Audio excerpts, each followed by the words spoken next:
Hi there, McKinley Spordone here with Maddie Learned. And we're going to review some of the basics as you lead into the spring season, some important things to keep in mind when you're teaching new players, as well as fun drills that you can incorporate into your practices.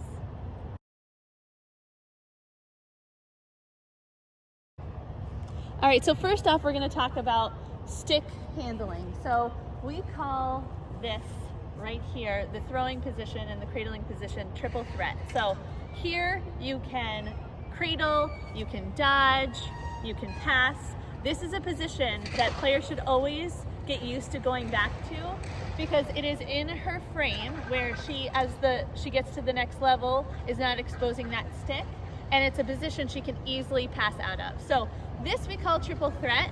This is where we should teach players where to cradle from. So from that triple threat, Maddie's just gonna hitch out and in. There's not a lot of wrist movement. There's not a big motion across the body. It's just a little hitch in and out, and you'll see we wanna try and get that feel of the ball in our stick as we rock forward and back, trying to get that nice feel of the ball. And again, this is where, as we dodge, we get used to pulling that back. As you start to layer more things and teach the cradling, that's where you can start to add the big stuff. But as they're learning to handle that stick, they just want to try and work on cradling. The next phase would be adding running to that as well. But you just want to get the girls comfortable with holding the stick. Cone drills are a great way to get a lot of reps and to get girls focusing on their dodging and cradling. So here we set up a series of cones, and we're gonna go through repetition of specific dodges. So the first dodge that Maddie's gonna work on is that face dodge. So in a face dodge, you've got that stick in a triple threat position. You are gonna cradle in front of your body. Again, shoulder, shoulder ball, protecting that stick. And then you're gonna pull back, shoulder, shoulder ball, as you go around that cone. So every single cone we say is a defender. So we can't go over that cone. We wanna dodge before that cone, okay? So Maddie is just gonna do the series of the face dodges, little steps in between, always pulling back and focusing on that change of speed. Next dodge we're gonna do is a pull dodge. So that pull dodge, again, we're gonna pull it in front of our body, protect shoulder, shoulder ball, and we're gonna go around that cone, okay? So a little bit different. That face dodge we wanna dodge before. This pull dodge, she wants to bait and pull across, right around that defender. And then we're going to do a split dodge. So we always say when girls are learning the game, learn it how you're gonna play it at the next level. So we always teach shoulder, shoulder ball. So as they switch, they cradle in front of their bodies.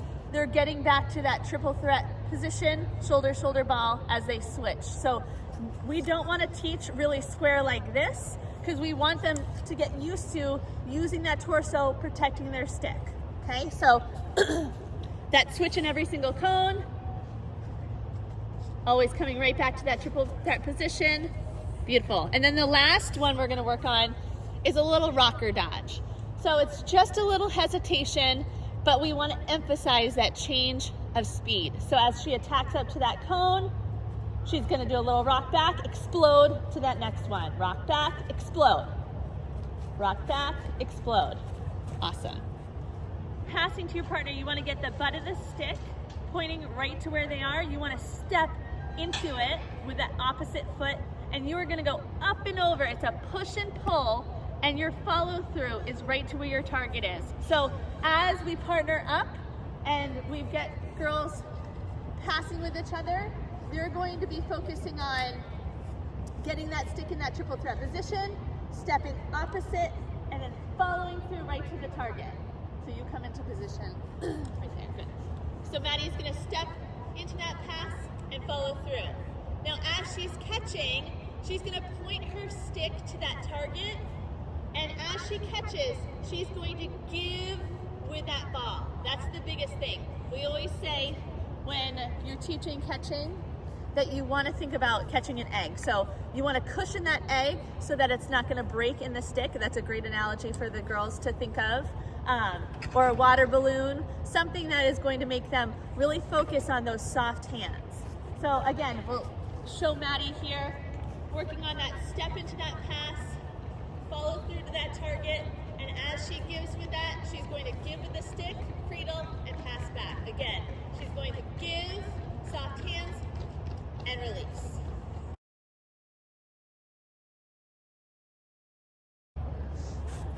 All right, one of the most important things of the game is the draw. So saying goes, win the draw, rule the world. It's really important to understand how to teach the draw. So there's two different ways. There's the push, where your right hand is up, and then there's the pull, where your left hand is up. And there's some cue words that you can teach this, and you don't even need to do it with a ball. So if you're working on the push, and you have players set like this, you want to think about telling them to rev into them so they're getting that stick underneath and they're digging that ball. So that top hand is working on digging underneath that ball, and that bottom hand is pulling so that they can then push and direct the ball. So here, they sit into it. They're going to use that top hand. They're going to dig under. They're going to push, control it, and then try and move to where that ball is going, okay? That is the push. The pull is a little different. So the pull, it is that left hand up, and now the bottom hand is doing a lot more of the work here. So that bottom hand is what's really digging underneath here, and then they're pulling up over that shoulder. So in the beginning levels, a lot of the girls, they think about either pushing back or pushing out to try and win that possession, but the draw has to go up and then they can redirect that ball. So when you're teaching that pull with that left hand up, you really want to emphasize that bottom hand that is going to dig underneath and get that pull. Shooting here, shooting is the same exact motion as passing. So it's really important to emphasize that follow through of where that target is. And then we're stepping down to cage to square those hips up. So repetition at this young age and working on the proper fundamentals is the biggest thing. So again, Maddie's got her stick in that triple threat position. It's really important to designate where that player is shooting so they can start to understand where that follow through is. So if we say bottom right, Maddie can work on stepping and following through right to that bottom right. If we say top left, she can work on stepping, following through, and hitting that target. And repetition, step and snap. That next step would be adding movement. So once you've started to teach those fundamentals of how their positioning should be, adding movement is really important because that's also going to add more power. So adding a dodge movement onto it, but really focusing on that finishing of where they want. Using targets is a great thing too, cones in the corners, just so players can start to realize that they have to see the space and finish on that shot. So as you progress, you can work on the dodges that you just reviewed. So you could add a face dodge and then a shot out of it and work on that follow through. We can do on the move, a rocker dodge, tackle that cone, rocker, explode out of it, and getting that finish. So as you can see, Maddie didn't use a lot of power. It's about that accuracy and where you're finishing in that shot.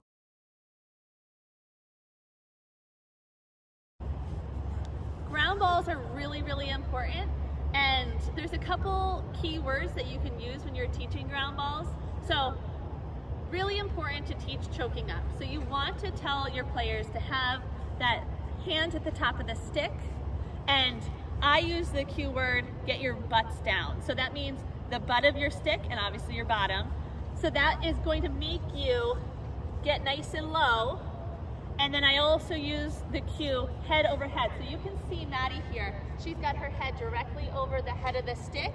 That is going to help with their vision to the ball. It's going to help their control. And then as they work on scooping through that ball, they want to start working on that cradle in their frame back into that triple threat position. Now, one thing to do for kids who are learning their ground balls, I call this the TP. So you have them pair up and you say you need to do 10 each and give them the entire field, and they can work on putting that stick over the ball. Their partner is going to have to get low as they run through. They're going to continue on. They can drop the ball and set it up for their partner. Okay? As you advance in those ground balls, you also want to teach the importance of boxing out. So if Maddie and I are going to go for a ground ball, I don't want to run directly in line to the ball. I want to work on boxing Maddie out. So I'm going to take away her line to the ball and use my body to protect so that I can run through that and win that ground ball. Okay? So there's some different drills that you can do. Obviously, a coach rolling it out to 2 players. You can add 3 players so that it becomes a double team. But adding ground balls to everything is really important, especially at the younger levels. You'll find out that the ball is on the ground a majority of the time. So if you can win those 50-50 balls, it's going to be in your favor. So here we're going to talk about teaching defense. Again, a lot of your players are probably athletes and have played other sports. So we always want to try and emphasize like giving them cues to make them understand. So when we teach the defensive position, we want to think about sitting low into your heels, light on your feet. Okay, so that's the defensive position. Sit into it, shoulders over your hips, just like that. Okay, and then our stick positioning is out, and we always say it's like hugging a tree. So you want to get that 9-2 positioning. We cannot go like this, okay? So we want to really focus on keeping it straight up. Obviously, they can go between here to shadow that stick. And as we approach, they can hold their space and make that contact, but they can't come in and then extend out, okay? So they want to hug that tree nice and strong so that as they make that contact, they are keeping that body positioning, getting that stick in the lane. Obviously different levels, they can add in checking, but in the beginning levels, it's really important just to really focus on more of that shadow defense, hugging that tree and getting those good reminders. We talked about defense, which is above the GLE, which is the goal line extended here. But if we're playing crease defense, you want to teach it a little bit differently because you have this guide and you don't have much help.